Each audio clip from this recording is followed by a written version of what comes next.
All right, I'm currently on the phone with George. He's another musician that reached out about the interview series. So I'm going to go ahead and give him the chance to introduce himself. Alexander, hey everyone. My name is George. I'm half of the Audio League project. The other half is my best friend and bandmate. His name is Yanis. He lives in Cyprus, so he didn't have a chance to be here with us. I'm talking to Alexander from Minnesota. So let's start. All right, perfect. Sounds good. All right. So, regarding yourself, before we get to the project that you're representing, let's talk about how you first got into music. Give me some background about how you first identified with it. What about music kind of reached into you and made you want to pursue?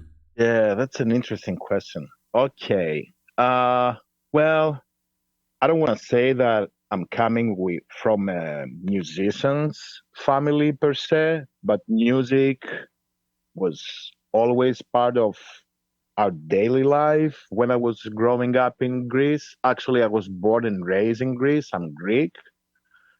I think, like as every kid, we would try to tune into whatever the radio was playing. And I was only 10 years old when I first met my bandmate Yanis. So I can say that it was the two of us together exploring music. We're talking about the late 80s. So I think one of the first artists that really impressed us back then would probably be Michael Jackson with the Bad album.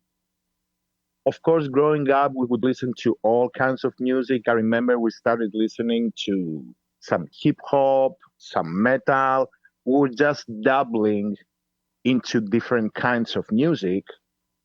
Yanis was already taking music classes, so he would play the piano. So we would try, we would play popular songs on the piano and sing, etc. We would do all that kind of kids stuff. Then later, Yannis started playing for keyboards for a band. Back then, I was only interested in, listening to music and learning about artists and songs, through magazines, etc. Let's say that somehow, and we were lucky, of course, we got addicted to what we call pop culture. So we would try to follow every trend. And then, of course, as we would grow up, uh, we would discover different artists. I mean, I remember it was a shock for us when we got into Jimi Hendrix. Or I do remember I was 11 or 12 years old when I bought my first record. It was Let It Be from the Beatles.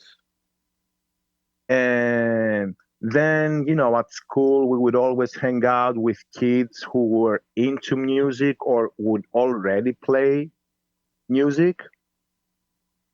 And then, I mean, that's how the journey started. Let me put it this way. So at some point, we were 18, 19 years old. And we thought about, trying to do our own stuff, create our own music. We had two old synthesizers and a very old PC. And I remember one of our friends gave us a very primitive drum machine. And, we were just experimenting with the sounds. We would, go to concerts and whatever would, hit us hard. We would try to imitate, copy. It, it's been a great adventure from the beginning. Sure. So let's go back a little bit to right before all of that started. You mentioned that your partner there was learning keyboard and playing music, and at that point Yeah. you were just kind of a listener. What do you think was the very moment where you decided that you had to get involved? Well, if we had to do something together, I would have I would have to be able to understand what he's doing while playing music. Hmm.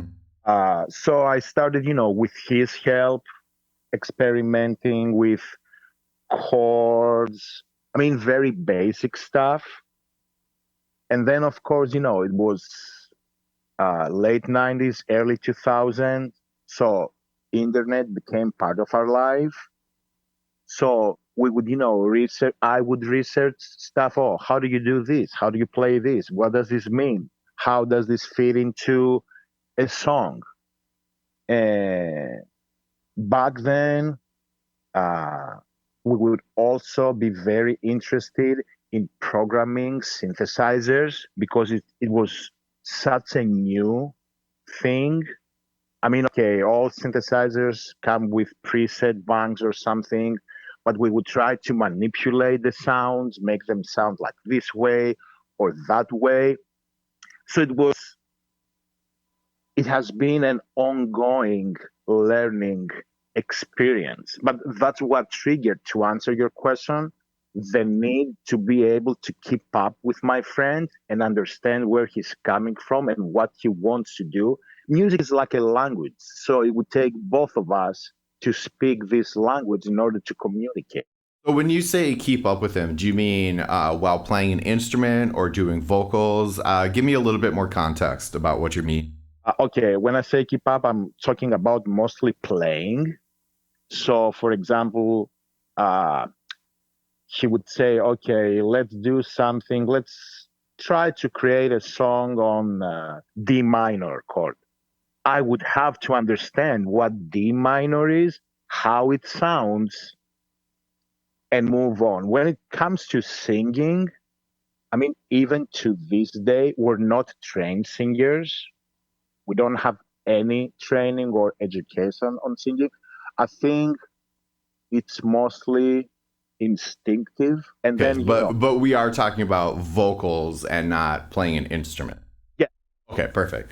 All right, so there's a lot to kind of get into right there, but let's kind of focus on that inception moment where you've decided that you're going to start making music. You started working with Giannis. Did you guys kind of immediately set out to put a project together, or was it just kind of let's feel out what our talents are and see how far we can get kind of thing? uh, yeah, actually, it started like a game. So we had some very basic equipment, and we thought, okay, let's just see what we can do with it, whether we can do anything with it. So we started, playing some melodies, recorded. I mean, the whole joy back then was the fact that you would come, let's say, with a chord sequence, you would record it, and then you would hear your own work through the speakers. It was at that very basic level. We didn't put a lot of time in it. And then as we got to college, etc., blah, blah, blah, we totally dropped music for years. I mean, we would always listen to music, but working on our own stuff for many years just stopped. Life and everyday life, I should say, took the better of us. So we didn't do anything about music. Then it was around 2000, late 2011. I left Greece and I moved here to the States. I live in Minnesota. Hmm. A few years after that, Yanis left Greece and he moved to Cyprus. Yeah. Took us even more time to adjust to a new country, a new way of life, and all these things. And then the the most important moment, I should say, was around 2018. I had been working, I should say, on some melodies and some beats, very primitive stuff, very raw stuff. And one day we were on the phone and I told him, you know what, man? We wasted a lot of time. We're old enough to know what we want to do. and how we want to do it. Let's just give it a try. He said, I think you're right. So we started emailing each other with ideas in terms of music, lyrics, all that stuff. And gradually we came up with 10 demos. And these demos turned into songs. The lyrics were in Greek. That Greek project is called Jet Lag. And eventually in summer of 2020, we released our first record as the Jet Lag. For me, that was the moment that started everything. Okay, and is that the current project you guys are still kind of collaborating on? Is the Jet Lag project? Yeah, I mean, we're going back and forth. Let me explain. So we had that record out. I mean, when we say we use like a digital distribution company like DistroKid, I mean, the truth is that we uh, emailed a few record companies in Greece, but nobody was interested, which I kind of understand, to be honest with you. I mean, nobody knew us. We didn't have any manager. The music scene in Greece is very limited, especially for the type of music that we make. Anyway, so that first record was released. Then we took uh, a few month break. Then we started talking about the possibility of having another project, and the difference would be that the lyrics would be in English. And what did that project end up being under a different name, or was it still under the Jet name? We would create a totally different project because we didn't want to confuse people. At where we're at now, you guys are working on this new project with English lyrics. No. Okay, all right, I fair know enough. it's a very back and forth story. So we thought like, okay, writing something, creating music with English lyrics, it would be a challenge for us because we're not speakers, right? Sure. And the main thing, we wanted to do music that would be more the type of songwriting. We wanted something more traditional. We would use modern technology, of course, but we wanted something more old fashioned in a good way. You know, the verses, chorus, bridge, the ending. We worked on that.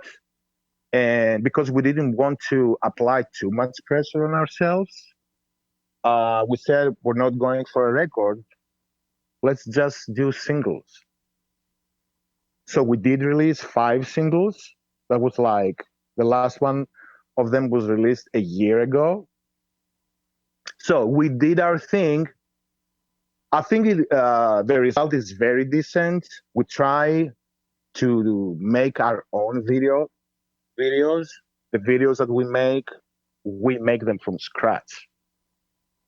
Here and there, we will use some, like these free clips that you can find online, but 90% of the work is our work.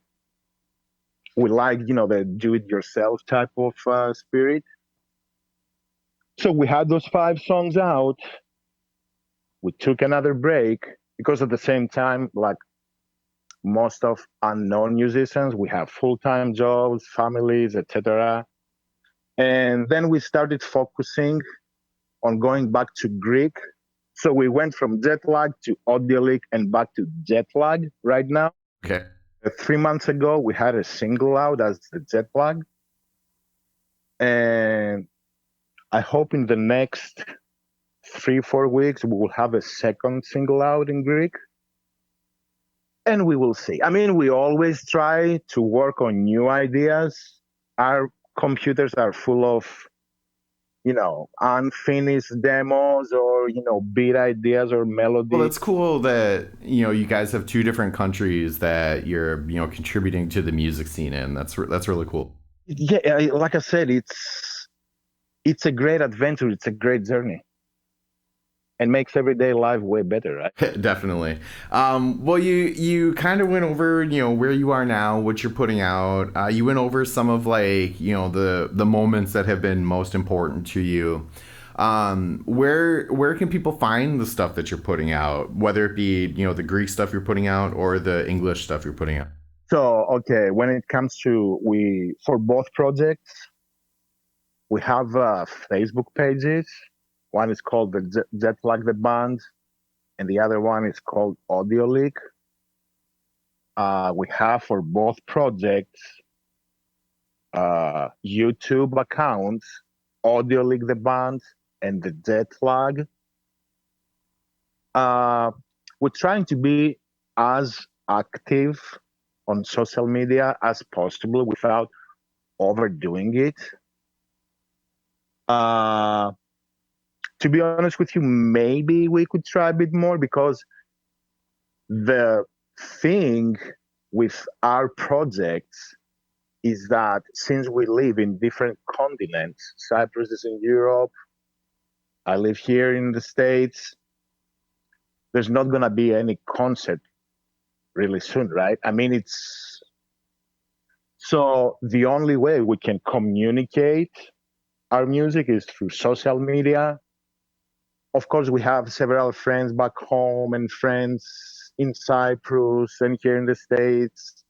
We will forward our music to them. But like I said, it's more difficult for us to get our music out there. Yeah, and that definitely makes sense. Despite being, contributing to both musical communities, it's hard for everybody, really. All right. Well, so what is something that you've learned along the way, an important lesson that you'd like to share with everybody? Yeah. Okay. So when it comes to the creative part, I should say that if you love what you're doing, and if let your imagination go wild, even with the most basic ingredients, you can make music, meaning that you don't necessarily need like extremely fancy equipment. I think most software, when it comes to working with computers, most software will, if you really learn your software and work on your skills, you will get decent sound quality. I mean, of course, there's always better and more, but to begin with, I think the main thing is to have a strong idea, a strong musical idea. Now, when it comes to generally dealing with music, I'll tell you a funny story. Uh, so we had our first record, the Greek record, out. A few weeks after it was released, we received a message from Ashley. Ashley is a girl who lives here in Minnesota. Ashley is American. Ashley doesn't speak Greek. The message was about, guys, I loved your music. I mean, she was very enthusiastic. And at first I thought someone, was a friend like making fun of us or something, because there was no way Ashley could understand anything about our music, about our lyrics, I should say. Anyway, so Ashley turned out to be the girlfriend of one of my co-workers here. And when I asked her, okay, what drew you to our music? She said, the music. And we asked her, but you don't understand anything. It's like it doesn't matter. I mean, for me, it was like a very surprising moment for us, I should say. It was a very surprising moment because, I mean, it was like a proof of the power of music. You don't really have to understand the lyrics, but if there's something there that can inspire someone, mission accomplished. I mean, that's one thing I learned, and of course, we keep learning about stuff. Or our so, okay, when we first stood in front of the microphone to record our own music, to be honest with you, it was overwhelming because most of us are not used to hearing our own voice singing. And when you hear it back, it sounds kind of like, is that me? Oh, I don't like my voice. Or I think a lot of people feel a bit, awkward about their own voices, but it's practice, you live and learn.